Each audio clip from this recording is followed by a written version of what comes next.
नमस्कार. मी राहुल कुलकर्णी, ज्याला आपण इंग्रजीमध्ये मिलियन डॉलर क्वेश्चन असं म्हणतो. तो सध्या एकनाथ शिंदे विरुद्ध उद्धव ठाकरे यांच्या शिवसेना कोणाची, पक्ष कोणाचा आणि चिन्ह कोणाचं, कोण खरं वागलं आणि कोण खोटं वागलं, या खटल्यातला महत्वाचा प्रश्न आहे. जो प्रश्न मला मिलियन डॉलर वाटला, ज्याचा उहापोह होणं गरजेचं होतं, त्याचा उल्लेख आज सन्माननीय सर्वोच्च न्यायालयामध्ये झाला.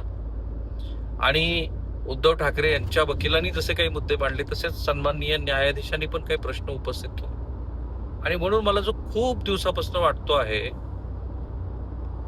की ज्या विधिमंडळाच्या कार्यकाळामध्ये हे सगळं प्रकरण घडलं, त्या विधिमंडळाचा कार्यकाळ तर संपला. म्हणजे खऱ्या अर्थाने जस्टिस डिलेड, जस्टिस डिनाईड, आणि आपण ज्याला असं म्हणतो ना, तसं झालंय.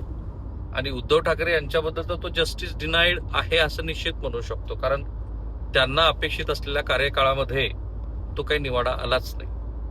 आणि म्हणून आता जेव्हा सन्माननीय न्यायाधीशांनीच हा प्रश्न उपस्थित केला की आम्हाला जर शिक्षा द्यायची असेल तर आम्ही कुणाला शिक्षा द्यायची, आणि आता तो कार्यकाळ पण संपलेला आहे असं जेव्हा देवदत्त कामत, उद्धव ठाकरे यांचे वकील, म्हणाले, तेव्हा तुमच्या माझ्या सगळ्या लोकांच्या मनामध्ये जो प्रश्न आहे त्याच प्रश्नाकडे पुन्हा आपण जातोय की एकनाथ शिंदे डिस्क्वालिफाईड झाले काय आणि नाही झाले काय.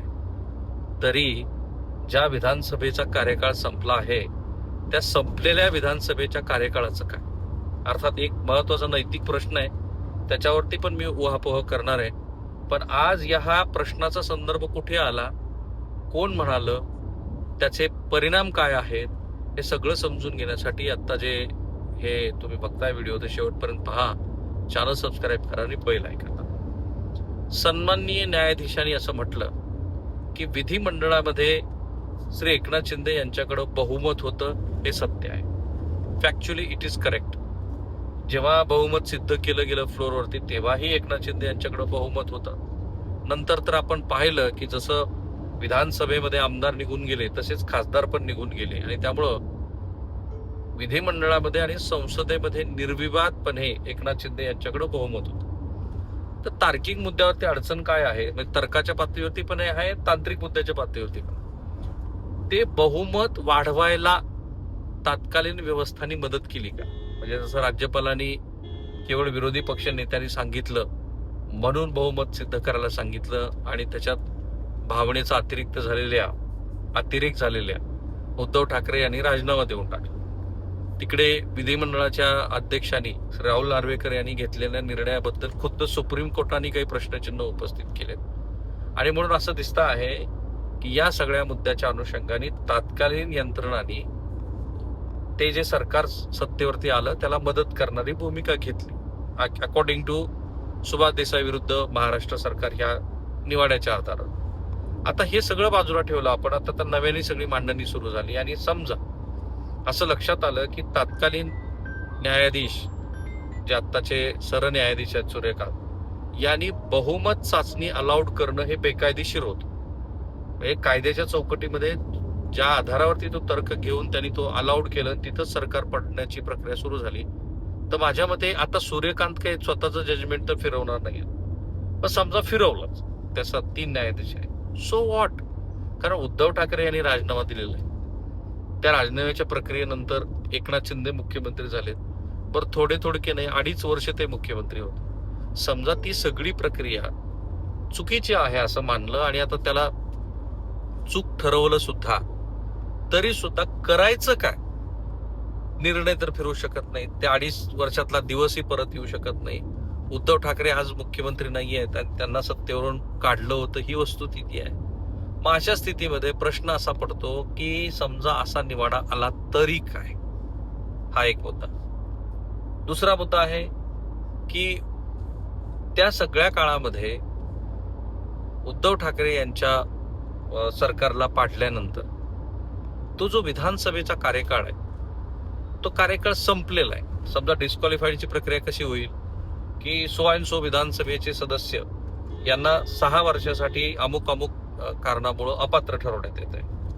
पण कधी जो विधानसभेचा कार्यकाळ सुरू आहे तेव्हा तो कार्यकाळ संपला, त्याच्यानंतर निवडणुका झाल्या आणि त्याच्यावरती महायुतीचं सरकार सत्तेवरती आलं. मधल्या काळात लोकसभेला महाविकास आघाडीला चांगलं यश मिळालं. So again point here is, समजा त्या सगळ्या कार्यकाळातल्या सगळ्या गोष्टी गैर ठरल्या, सो वॉट? आता त्याचं करायचं काय? कारण काय विधिमंडळाचा कार्यकाळ तर संपलेला आहे, तो कार्यकाळ तर बाद नाही करता येणार. असं नाही म्हणता येणार की त्या कार्यकाळातले सगळे आमदार हे बाद आहेत कायदेशीर दृष्ट्या आणि त्यांना आता आपल्याला पुढच्या काही काळासाठी आणखीन बाद करायचंय. संकेत आणि आतापर्यंतचा प्रेसिडेंट आणि कायदा असा आहे की ज्या विधिमंडळाच्या कार्यकाळात ते घडलं त्या कार्यकाळामध्येच ह्या प्रक्रिया होणं अपेक्षित होतं, ते झालेलं नाही. And that is why I am calling again time and again की का उद्धव ठाकरे यांच्यासाठी जस्टिस डिलेड आणि जस्टिस डिनाईड आहे. कारण इतक्या सेन्सिटिव्ह मॅटरमध्ये ज्याच्याशी घटनेचा संबंध आहे त्याची उकल करण्यासाठी अत्यंत तातडीनं सुनावणी होणं अपेक्षित होतं, ती झाली नाही. मधल्या काळामध्ये तर जस्टिस सूर्यकांत यांनी जो निवाडा दिला त्याच्यामुळं ते सरकार पडायला आणखी मदत झाली. हे खरंच होतं की उद्धव ठाकरे यांच्यावरती लोक नाराज होते वगैरे, पण ते जरी खरं असलं तरी सरकार पाडण्याची जी प्रक्रिया झाली ती मात्र पूर्णपणे शेड्यूल 10च्या प्रस्थापित केलेल्या कायद्याच्या विरोधात आहे असं सगळेजण म्हणतात, ते दिसतं पण आहे. आणि म्हणून माझा प्रश्न पुन्हा तेच आहे की समजा एकनाथ शिंदे डिस्क्वालिफाईड झाले, जे आज म्हणाले सन्माननीय न्यायाधीश की आता करायचं काय? समजा आम्हाला दिसतंय की हे चुकीचं आहे, त्याचे दोष सिद्धी पण झाली, पण आम्ही तर नाही म्हणू शकत, त्याला दोषी नाही धरू शकत, कारण तो विधिमंडळाच्या अंतर्गत निर्णय घेण्याचा अधिकार तर कोर्टाला नाहीच आहे. तो विधिमंडळाच्या अध्यक्षाला, त्यांना आम्ही फक्त सांगू शकतो की असा असा तुम्ही निर्णय घ्या, एवढ्या कालावधीत घ्या, पण तो असाच घ्या असं नाही सांगू शकत. सो मुद्दा तोच आहे की ज्या पद्धतीनं हा निवाड्याला उशीर झालाय त्याच्यामुळं आता कोर्टामध्ये काहीही निकाल लागला तरी फक्त एकच गोष्ट होऊ शकते, काहीही निकाल लागला तरी की उद्धव ठाकरे यांचा नैतिक विजय झाला असं आपण म्हणू शकतो. किंवा येणाऱ्या निवडणुकीमध्ये लोकांना जर असं वाटलं की जे काही घडलं ते बरोबर नाहीये, आता उद्धव ठाकरे यांनाच आपल्याला मतं द्यायची आहेत, तर लोक तसा विचार करू शकतील. अन्यथा आत्ता सुप्रीम कोर्टच्या जजमेंटला काहीही अर्थ राहिलेला नाही. ते काय डिस्क्वालिफाईड होणार नाहीत कारण तेव्हाचं सभागृह संपलेलं. म्हणून मी नेहमी असं म्हणत असतो की ह्या सगळ्या न्यायालयीन प्रक्रिया या ज्या पद्धतीनं आणि ज्या दिरंगाईनं सुरू आहेत ते काय बरोबर नाहीये. हे सर्वसामान्य माणसासाठी तर कित्येक पिढ्या निघून जातात. पण इतकं आधुनिक तंत्रज्ञान तुमच्या हाताशी आलंय, केवळ पॉलिटिकल विल तुमची नाहीये म्हणून हे प्रकरण तुम्ही प्रलंबित ठेवलंय. तुम्हाला उद्धव ठाकरे यांच्या विरोधात वाटतं की हा निवाडा जाईल तर होऊ देत ना प्रोसिडिंग, किंवा एकनाथ शिंदे यांच्यावर पण होऊ देत ना. जर संसदीय लोकशाहीवरती लोकांचा विश्वास राहावा असं वाटत असेल तर मग मात्र तुम्हाला ह्याच्याशिवाय काही पर्याय नाही. अरे निकाल लवकरात लवकर द्या. थांबूया आपण इथे.